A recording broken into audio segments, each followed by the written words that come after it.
que nós vamos analisar hoje é esta aqui, ó, O Rei da Vela, do modernista Oswald de Andrade.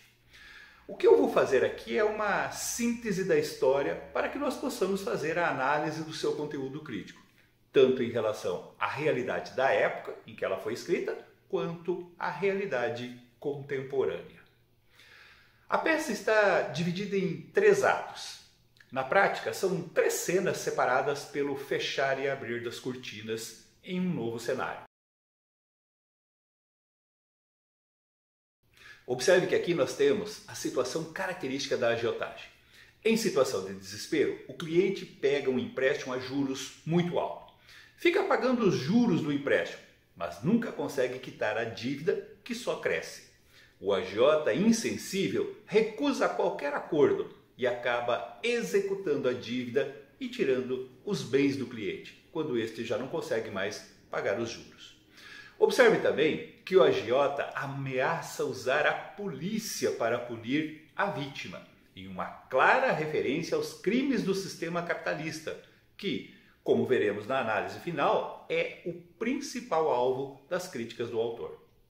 Observem também uma outra característica da literatura modernista, e especialmente do Oswald de Andrade: a crítica ao comportamento sexual das famílias tradicionais e defensoras da moral e dos bons costumes. Essa degeneração familiar ficará muito mais explícita no segundo ato da peça. Outra crítica contida neste primeiro ato é aos intelectuais a serviço do sistema. Abelardo recebe um escritor que lhe propõe escrever a sua biografia. O intelectual escritor se chama Pinotti. Já tentou escrever romances de ficção, mas não obteve sucesso. Agora se dedica a biografias de celebridades que possam pagar pelo seu trabalho.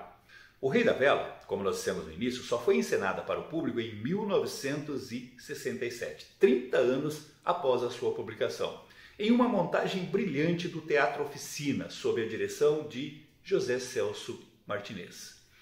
No mesmo ano, em 1967, durante os ensaios da peça, o diretor escreveu um texto chamado O Rei da Vela, Manifestos do Oficina. Neste texto, José Celso sintetiza com maestria os 3 atos da peça. Vejam alguns fragmentos desse texto. O primeiro ato se passa numa São Paulo, cidade símbolo da grande urbe subdesenvolvida, coração do capitalismo caboclo, onde uma massa enorme, estabelecida ou marginal, procura através da gravata encebada se ligar ao mundo civilizado europeu. Uma São Paulo de dobrado quatrocentão, que somente o olho de Primo Carbonari consegue apanhar sem mistificar.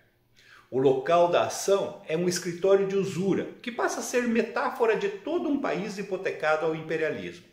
A burguesia brasileira já está retratada com sua caricatura. Um escritório de usura onde o amor, os juros, a criação intelectual, as palmeiras, as quedas d'água cardeais, o socialismo, tudo entra em hipoteca e dívida ao grande patrão, o americano, ausente em toda ação e que faz, no final do ato, a sua entrada gloriosa.